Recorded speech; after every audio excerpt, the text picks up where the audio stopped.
get serious. Hey everybody, welcome back. Today we're going to be doing another shooting drill video, and the name of this drill is the Within 10 drill. So this is a drill that I came up with, and it is a consistency based drill. Now you can apply this drill to really any other drill that you would like to, be it a bill drill or a drill that has movement, a drill where reloads would work really well. You could absolutely apply this to drills with carbine, but today we are going to be running it with pistol and running it from concealment. Now the idea behind this drill is simply this. Whatever the acceptable accuracy of a certain target that you might be shooting at, once you have decided what is a miss and what is a hit, you will use your shot timer and you will run a given drill. Once you have ran that drill, you will run it 4 more additional times, and the idea is to keep your time within 1/10 of a second of the original time while maintaining the exact same level of accuracy. So for today's purposes, I'm just going to be doing a draw and one shot on a standard USPSA target. All of my hits will have to be in the alpha or it will be a complete fail. I will draw and fire my first shot, and that will be the shot that kind of sets the pace for the next 4. Let's say my first shot is 1 second flat and I get a alpha hit. After that, I've got to get 4 more alpha hits in a row, and they would all need to be between 90 and 110, staying within 1/10 of a second of that original time. So hopefully I explained that well. It's pretty simple drill. If you applied this to something, let's say like a bill drill, if you were able to run a 2-second bill drill the first time, the next 4 bill drills would need to be between 190 and 210 while maintaining the exact same level of accuracy, in this case 100% alphas. 2 more things to consider when you go to run this drill. First is, this is not a drill that I would recommend running every time you're at the range. This is more of an evaluation of where your actual skills are, focusing on that consistency. So, super flashy runs on Instagram, that has their place. If you like doing that, more power to you, but consistency is a whole lot cooler. Second thing is, to do this, I would not recommend running it at your 100% speed. I'm about to give this drill a run, and I definitely am not going to be doing that. I'm probably going to be running this somewhere around my 80%.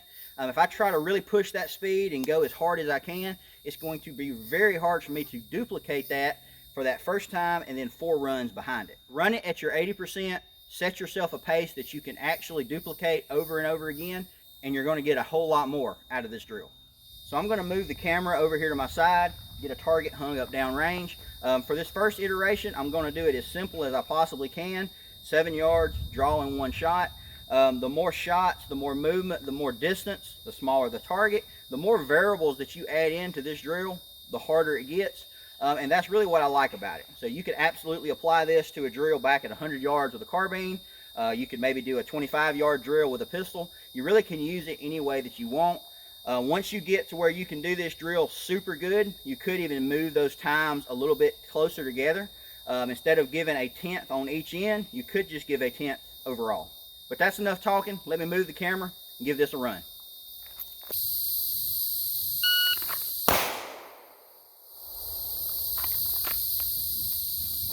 All right, so that was a 86. So that means the rest of my times will need to be between a 76 and a 96 to be considered a pass. And also I have to keep 100% alphas on the target.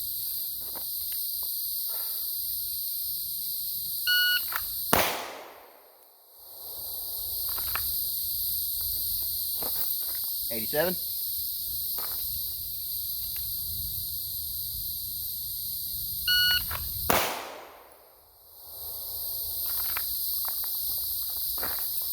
'83.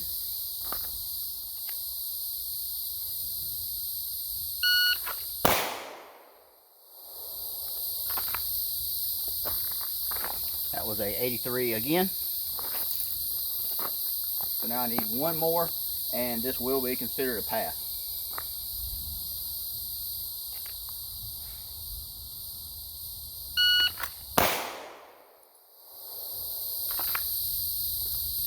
Nice and spicy. That was a 81.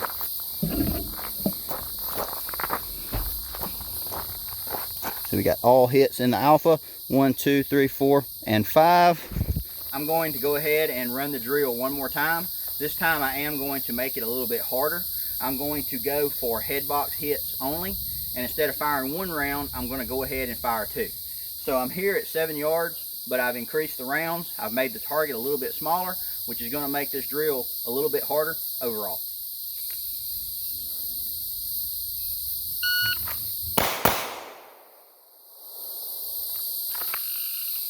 Okay, that was a 123, so I'm not looking to break any records. I'm just trying to be consistent. So my time would need to be between a 113 and a 133 to be considered a pass.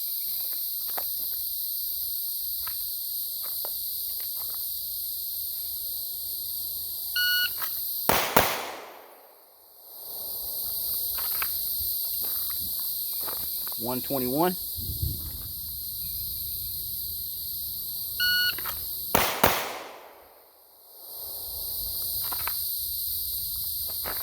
$124, nice and consistent.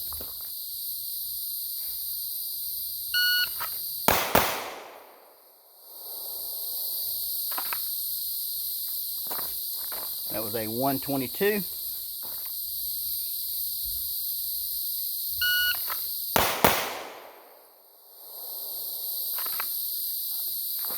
That was a 123. Check out the hits. So I got all 8, 1, 2, I'm sorry, all 10s. 1, 2, 3, 4, 5, 6, 7, 8, 9, and 10. Obviously these are a little bit close to the edge, but I'll take them. Alright, so I'm going to go ahead and run the drill a third and final time.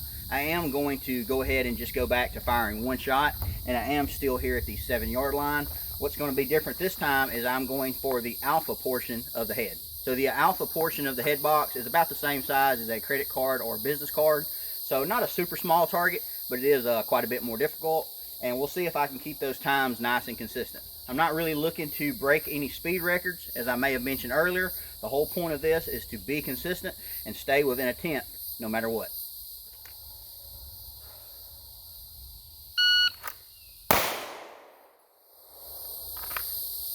All right, that was a 113, so I'll need to stay between a 103 and a 123.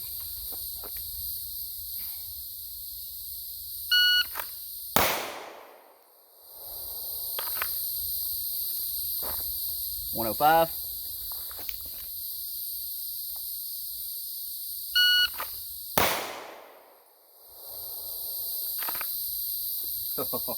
$103, so I almost went too fast on that one.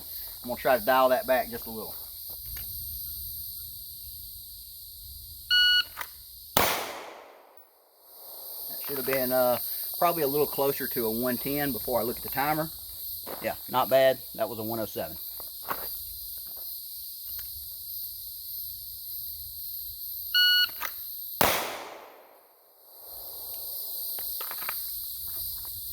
And that was a 107 again. Let's check the hits. So we got all 5 hits, 1, 2, 3, 4, and 5. Obviously that one is a line burner, but I'll still take it. Well, that's going to about wrap it up for today's video. Before I let you guys go, I just wanted to go over the firearm that I used to run this drill. That was my Glock Model 45. So this is a Gen 5. We've got a set of Ameriglow backup sights. We've got a Holosun 509T, which is a enclosed emitter optic. We've got a Streamlight TLR7 weapon light and a C&H Precision Speed Feed magwell. Other than that, this gun internally is 100% stock. I was drawing this from my MIE Productions Appendix holster. This is absolutely my preferred holster at this time, and I do have a concealment wedge on the back that I made myself. I hope you guys enjoyed today's video and found the information helpful. If you'd like to contact me for any reason, there's a couple ways you can do that. One, my email is in the description down below. You can also message me over on Facebook or Instagram, and if you're not following me in those places, I would appreciate that as well. As always, thanks for watching. See y'all next time.